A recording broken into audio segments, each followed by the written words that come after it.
Welcome to the Ethnic Media Services Weekly National News Conference. I'm Pilar Marrero, EMS Associate Editor and today's moderator. Today's topic is the fentanyl and meth double menace, the impact of powerful synthetic drugs in the economy, the rise in homelessness and youth fatalities.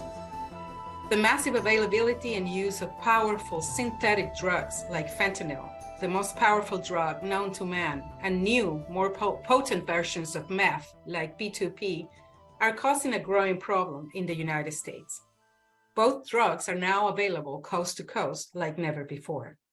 Overdose deaths rose during the COVID-19 epidemic, and in 2021, more than 200,000 people died in the US of drug overdoses. About 71,000 of those deaths were related to synthetic opioids, according to the CDC.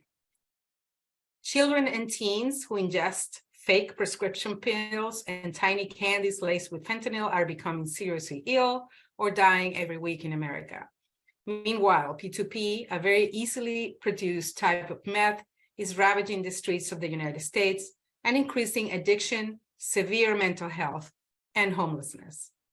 Our two guests have a front row seat to this crisis and will share it with us. They are Sam Quiñones, journalist, storyteller, former LA Times reporter, and author of 4 acclaimed books of narrative nonfiction. His most recent book, The List of Us, True Tales of America and Hope in the Time of Fentanyl and Meth, was released in 2021. And we have with us John, an ER doctor from a major Western city. He has agreed to speak on condition and anonymity. You can use his first name and just identify him as an ER doctor. Thank you for joining us, John. We understand this is a very sensitive information that you bring, and we thank you for sharing it with us. We are interested in hearing from you what you are seeing as a doctor in the ER, so our communities that we cover, all of us, can begin to understand the impact of these new, more damaging drugs that our colleague Sam Quiñones has written so much about. So let's start with this. Can you share a little bit of the timeline? Have you seen a change in the type of drug abuse and overdoses that take people to the ER? And if so, can you describe what that change is and when did you start to see it happen? So what we saw for the opiate side of things is there was a decrease in opiate use when I first came back. And I believe that was likely from, states cracking down on unnecessary prescriptions. People, they really started cracking down on oxycodone prescriptions. I think there was a lot of education surrounding it. But then about 2019, 2020, we started seeing an increase in opiate use disorder. I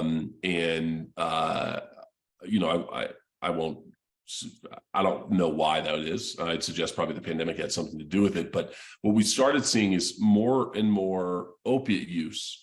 And it started out with heroin. And then we'd start seeing these accidental overdoses again, where it was, heroin.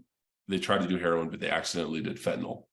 Now what we're seeing now is exclusively people using fentanyl on purpose. That people don't have either access to access to heroin, or they like fentanyl more. I won't, I think it's probably that they don't have access to heroin.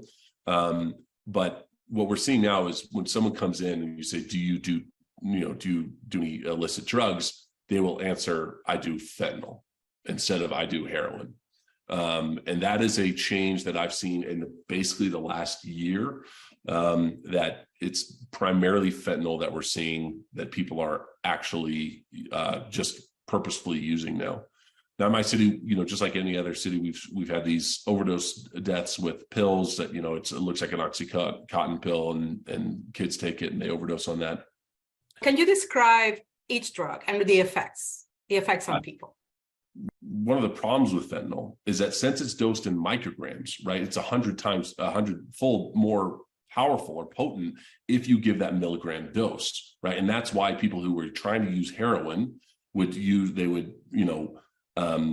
to use the amount of heroin that they use. If it was fentanyl, they'd immediately overdose, right? Whereas like I give someone 50 micrograms of fentanyl when I'm dosing it for pain, in the emergency department or in EMS, 50 to 100. Now that would be about 0.1 milligrams, right, of, if I'm doing the math right, of morphine or heroin, right? So there's different equivalencies here, but what I'm saying is that the dosage is much smaller for fentanyl. The other thing with fentanyl, like I mentioned before, is it's quick on, quick off. So what people will, get fentanyl, they'll be high for a very short amount of time, or their pain will be treated for a very short amount of time, and then they'll have pain again. And one of the reasons we use it in the emergency department or in EMS is because that property makes it hemodynamically stable. And otherwise, let's say you have a trauma patient who has low blood pressure because they're bleeding. Fentanyl is a way to help treat that bleeding quickly, treat their pain quickly without dropping their pressure or affecting their pressure. It's quick on, quick off means that it's, for us, since we're using such lower doses, it's harder to get into trouble with stacking the dose on top of each other. But on the street, since it's dosed in such a small amount, it's very hard for people to use it in a way that is safe. But fentanyl is a drug that can easily kill you the way it's been used on the streets, right? Absolutely.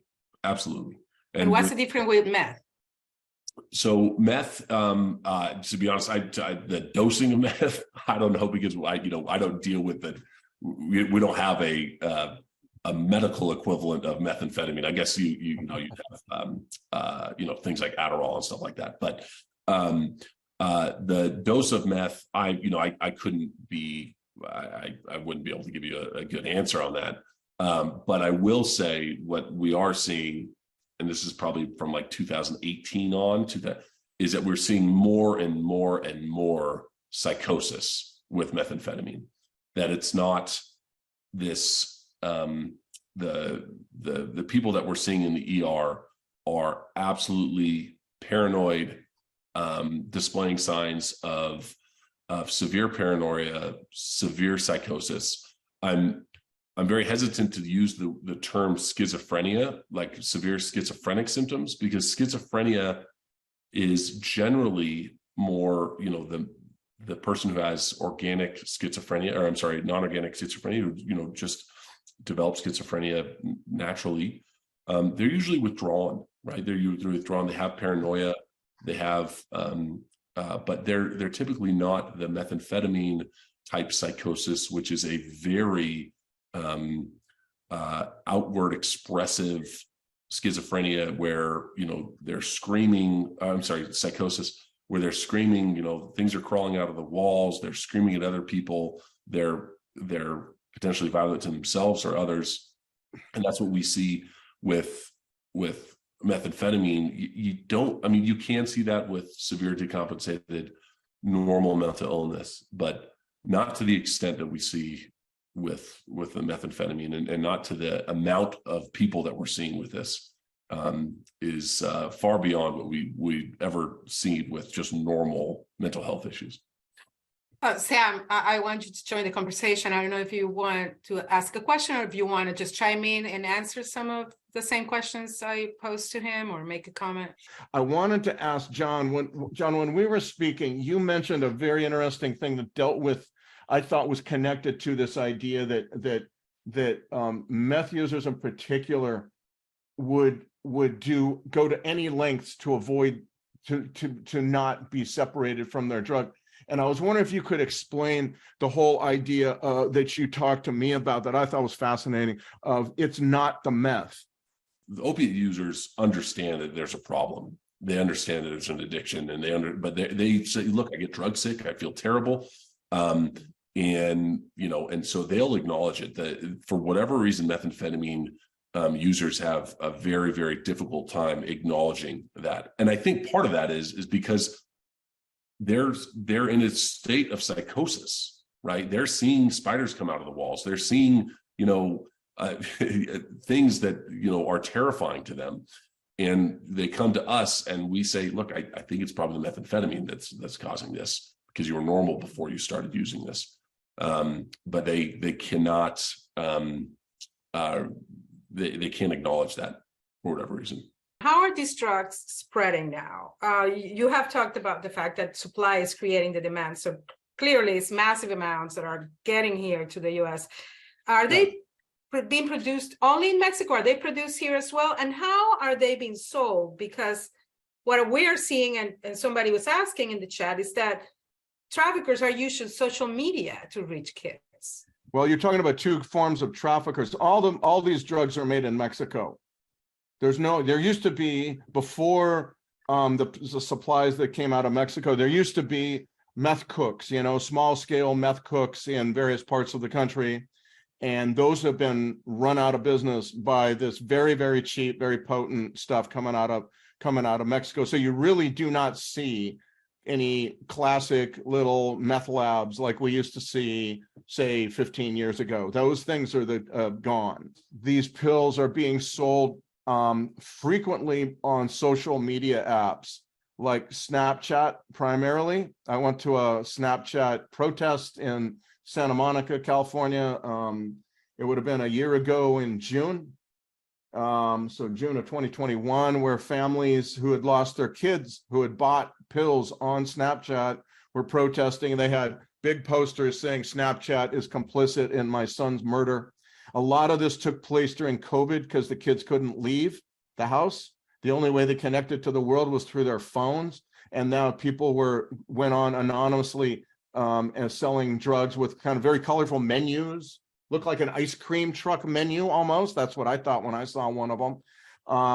And these are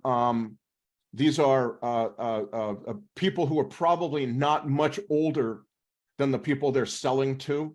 In LA, there was very clearly an offer to deliver the pills to the kid's house, that kind of thing. And so you're seeing the social media app become kind of like the new street corner in a sense. John, have you treated young people or a kid who overdosed in fentanyl? And how does the effect differ on young people versus adults? And what should parents look out for?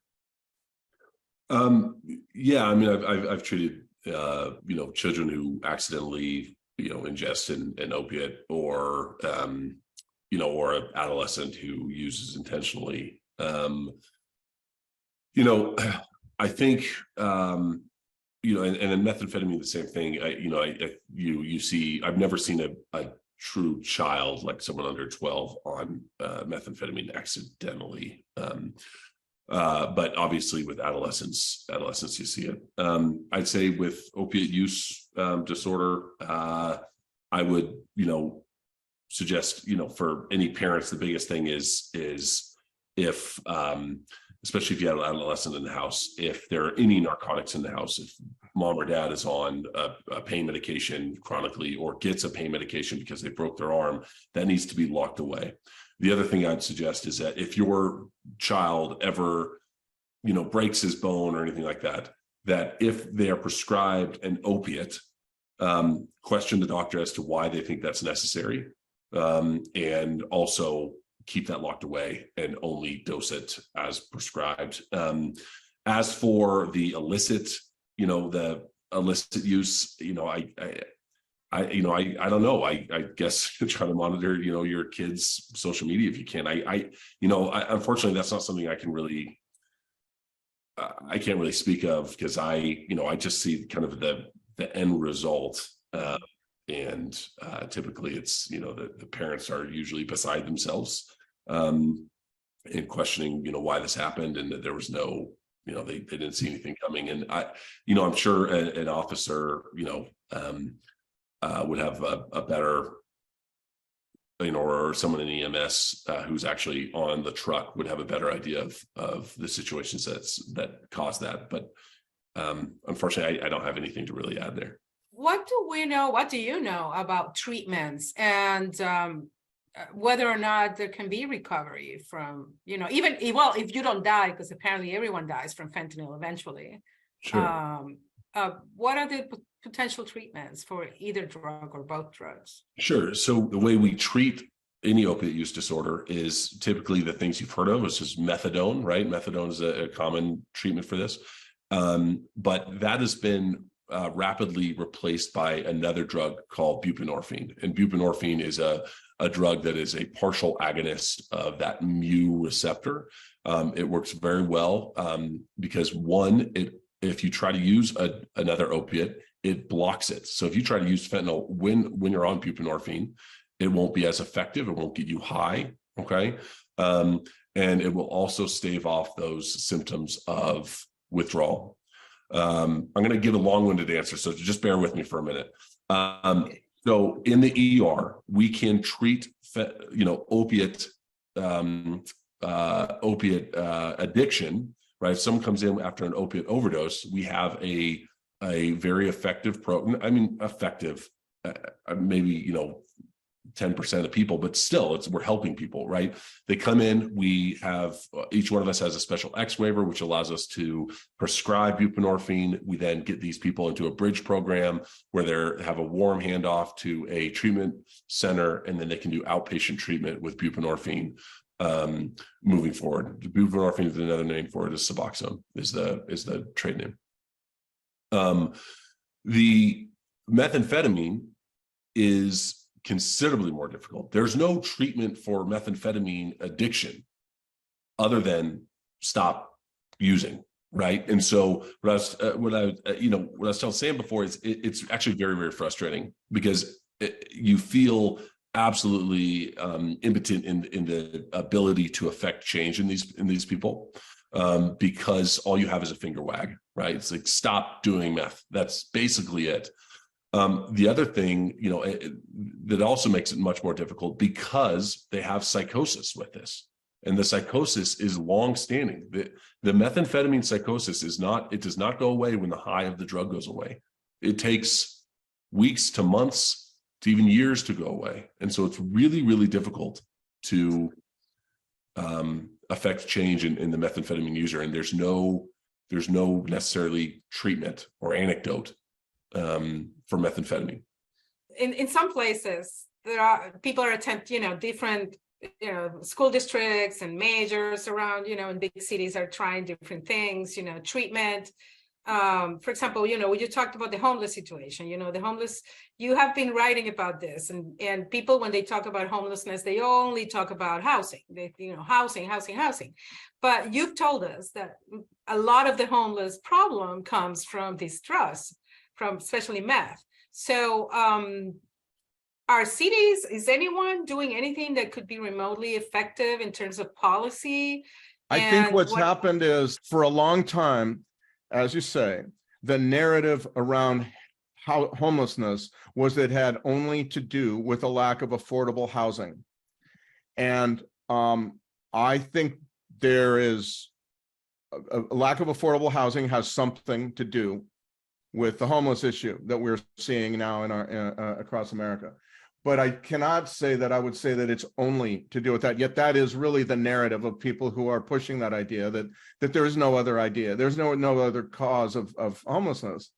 I believe that a drug addiction, first of all, there's many reasons why people get addicted, get homeless, right? They lose their homes. It could be aging out of foster care. It could be domestic violence, sexual abuse, leaving prison without any family backup on the streets, surgery, eviction, on and on, a loss of a job. All of that kind of stuff is part of how people lose their home. And I think drug addiction, particularly to these two drugs, is a major part of it. And affordable housing is certainly part of that story. But the problem is this: once you are homeless, these drugs are in such vast supply that you use these drugs once they're on the street. They're very easy to find on the street, and they're very easy to use, and everyone is using them.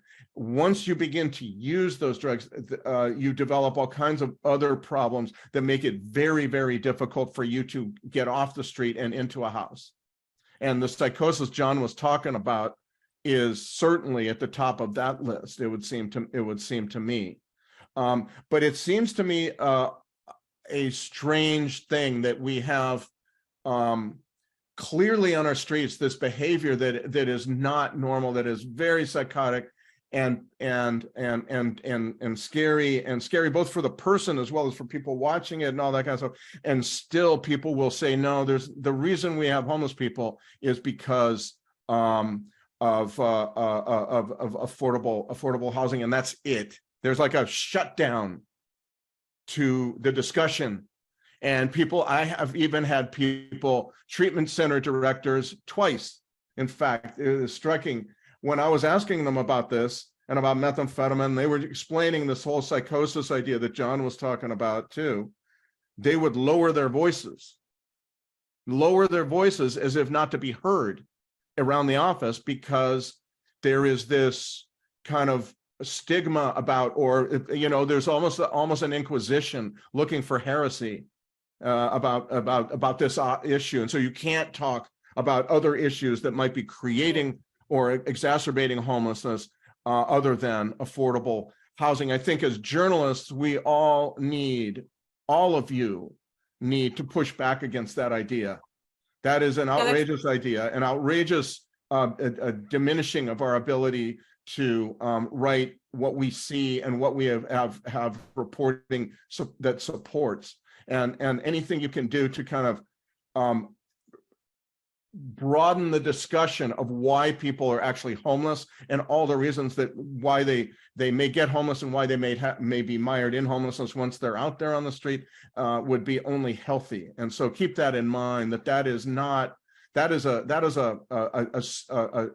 dogma that is very strenuously felt when you start talking to homeless advocates in particular. Do you know anything about the demographics of the users? Does it affect one group more than the other? Oh, I would say that now, let me put it this way. When I wrote Dreamland, which was about the widespread overprescribing of pain pills, that was almost entirely a white issue. I did not see or really encounter anybody who wasn't white. I mean, it was like no blacks, Latinos, Asians. There was Native Americans were involved to some degree. So, but that was a long time ago. With the supplies that we've seen now, I'm stunned to see, again, these drugs change everything. And one of the things that you are seeing is widespread use of methamphetamine among populations that never, ever, ever used methamphetamine before, particularly African Americans. I can tell you 35 years as a crime reporter, until 3-4 years ago, I never saw a Black person ever buy, sell, use, or even know much about methamphetamine. It was cocaine was the drug of choice. And now the drug is so vast. You go down Skid Row, largely Black due to crack for many, many, many years. And now it's all Black people on methamphetamine, which surprises pretty much everybody who's down there. And so you're seeing it widespread. And you're also seeing, because it's marketed as and fentanyl is marketed in this pill form, are also seeing it hit kids with really very little experience, if any at all, in the drug world. And that is really another dramatic thing. That's the parents of those kids that are outside Snapchat. That's what their kids had never displayed. Most of them said, I never knew my kid to ever be a drug addict, but he was depressed or anxious, so buys a thing on the web, and pretty soon he buys it and it's got fentanyl, and it's not what he thinks it is, and he dies. And so that is kind of how things are changing as well. Those online sales, how does that work? I mean, you order something, it's hard. Or... I mean, yes, there's been prosecutions of people who have sold online. Craigslist is where a lot of this started. I wrote a story about this a few years ago, but then very quickly, and during COVID particularly, it transitioned to some of the other social media apps like Snapchat and so on. There's been a lot of pressure put on Snapchat in particular, because it seems to be the main one. Again, there's a lot of that Snapchat says it's doing what it can do. Some parent groups say okay, other parent groups say no, there's no way you're doing enough. I mean, it gets into that kind of back and forth on that, but It gets to the whole idea of whether these social media apps are platforms or editorial, have an editorial function. And they want to say that they're platforms and they can't govern what's going on their sites. Anyway, that's kind of where we stand on this. It's still something I think you can report on. It's very important to reach out to the parents in your neighborhoods or in your towns or states or whatever, and do these kinds of stories, because I still don't think people quite get what's going on. John, Sam, thank you so much for bringing us your knowledge on this. This is something we really wanted to do. I don't know, Sandy, you should say some words before we close. So often we have great speakers, they're experts, but there's a sense of distance with the subject. You brought us right up close. I definitely just want to thank you both for sharing. You, John, as an ER on the front line, and you, Sam, as a journalist devoted to this topic, sharing with fellow journalists what you're seeing, what you're really encouraging us to spend more time covering as this new drug era that we're now in is just all around. I see evidence and signs of it here and there, but no concerted sort of focus that this is happening now at the scale that it's happening. So this has been very, very illuminating. Thank you.